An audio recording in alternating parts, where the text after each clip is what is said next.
What's up guys, it's Bdubbs and today we have a little bit of a different type of video. I've been doing a lot of Red Zone and a lot of Let's Plays and I decided why don't we make some fun. So I am on my Red Zone world, but behind me as you can see is a 4, and that is because we have a Connect 4, a fully automatic. You just have to press a few buttons or a few levers to play, and you will have to reload manually, but that really isn't that hard. You just have to place a ton of concrete powder, which is slight. Also, I've decided that I might want to come and do more of these like mini games. I might start a mini game series. Please tell me if you like that. I'm probably gonna do it, and go into the comments and decide what you want me to do, like what mini game you want me to try next. I'm fine with doing real life games, but I'm also open to doing one of your guys' designs. So put in some game modes. I'll try my best to make them. If I can't, I'm sorry, but I will try. So how to do it is you press this. That gives you a yellow. This is your yellow line. For all of the yellow, it puts a yellow block down there, and this is a red line that puts all the red blocks down there. So you can see that they're just coming down, and if you want to play, you just put that down, and it can go pretty quick if you want. You could do some speed running. So yeah, you can see that it is completely you just have to press a button, and then when you're done you press this button and it gets all of them, and it will end up coming in here. You can hear that click of the elevator, and now all the empty ones are now in there. So now I'm not gonna do a full block by block of how to do it because it took a pretty long time, but I will show you all I need to show you for you guys to be able to make it in your survival worlds. First, we should probably talk about the concept of how these are falling down, and that is actually quite easy.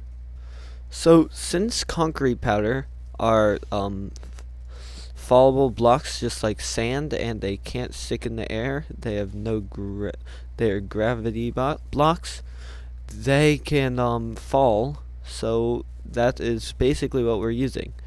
And the way that I used it on that is that in order to like put just one, you have to press it really quick. And since you don't want to do that automatically, you can use an observer. So then I was stuck at how will I make it go fast and slow? Like how will I make it do the rapid on and off? So then I came to a thought, and it was observers. Observers can do pretty quick if you find the right item. So then I was stuck at what item I should put. So if I have a button, I can just have that, but the thing with the button is that it goes on and off. So, and also it doesn't stay. So I knew that I needed to have a redstone torch connected to this observer.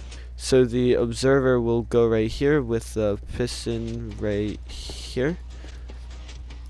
And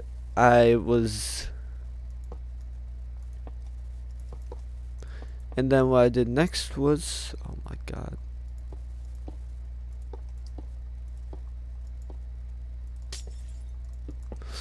So then what I did next is I put a redstone torch so it always stayed on. Then, since I knew that it will go fast enough, like you can see if I put a few blocks, if I place something in front of it, it will work. But what is kind of hard about it is that now I have to find something that will replace that button. So I decided a lever, because all you have to do is just press it and then it goes on and off. So every time I press this lever, it goes and does one at a time. And since I wanted to make it kind of look pretty, I didn't want to have I didn't want to have someone to press the lever and see the observer at the same time. So I decided to do a bunch of redstone torch like elevators. So all you have to do with the redstone torch elevator is if I press it, it'll quickly go in and out. So the redstone torch stays there, it turns on, so it gives a quick, almost one tick, almost zero tick, but it's a one tick pulse that will quickly go on and off. And that is basically what I did with the red. The red was pretty easy. I just had that one lever going into the observers, going into this. And that is how I made the red. And now for the yellow was actually pretty hard. Since the yellow had to go all the way over here to do its own, because I have two stations of doing the dropping of the colors, because there's two different colors, I decided that I will actually need to do it from both sides. So I had a so to get to the yellow, I made it where this yellow lane of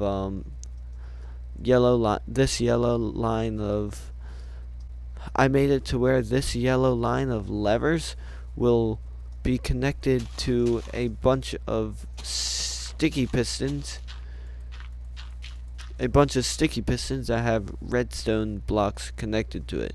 So then, if I were to press one down, it would press this down, and then it would connect to the redstone line, which I put right here.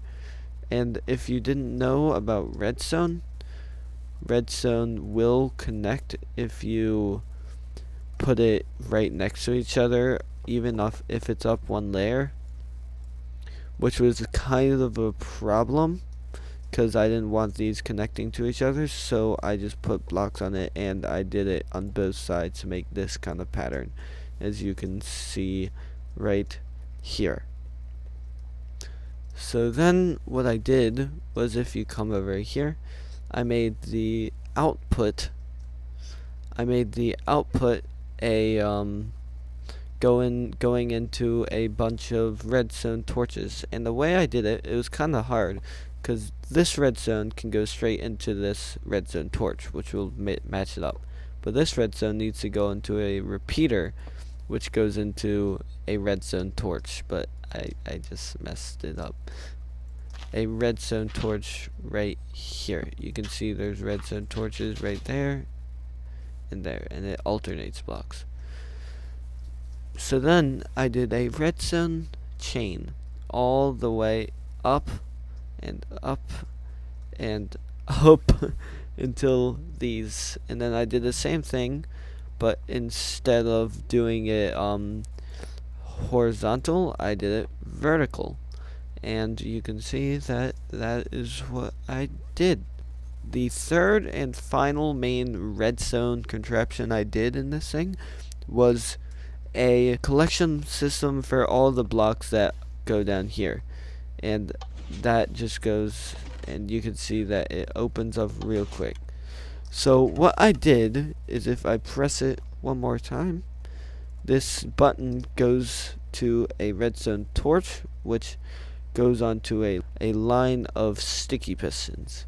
So those are always on until I press this button, and it has to be a wood button, because a wood, if you didn't know, has a longer pulse than any other button. So if I have two buttons right here, one right here, and press them at almost the right time or same time, you can see that the wood is faster.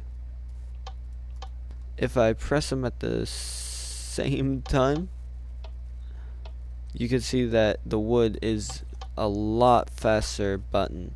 Like, even when I press the wood before it, the stone will come faster. So the wood is what we wanted for a slower pulse. And then it was time for the collection system of the blocks that came down here. Because if you drop concrete powder, it doesn't break. You have to have something below it, like a torch or a button, and that's what I used. I used buttons, and the buttons went on top of these hoppers, which will be collecting.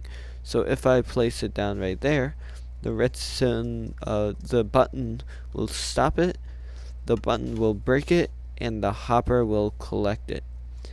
And that is not done. In order to get it into the chest, I ran this hopper line into an automatic item dispenser system, which basically means that if I put any items in it, it will automatically dispense into a water elevator, which just goes up and then goes into these hoppers right here, which goes into this chest, which is filled half and half. And believe it or not, that's actually all of the system. That is actually all of what you need to know to be able to build this. And I haven't tried this out. I wanted to try it out with you guys. I want to see if you can spam. If I spam it, I did it. Wow. Let's see. 1, 2, 3, 4, 5. Oh, I got 4, not 5. So it's not completely spam proof, but I'm guessing you guys will not be spamming. I hope not. And that's actually it. So thank you guys so much for watching. I'm going to really enjoy all of these these mini game series I'm going to be doing, and I hope you guys liked it. Goodbye.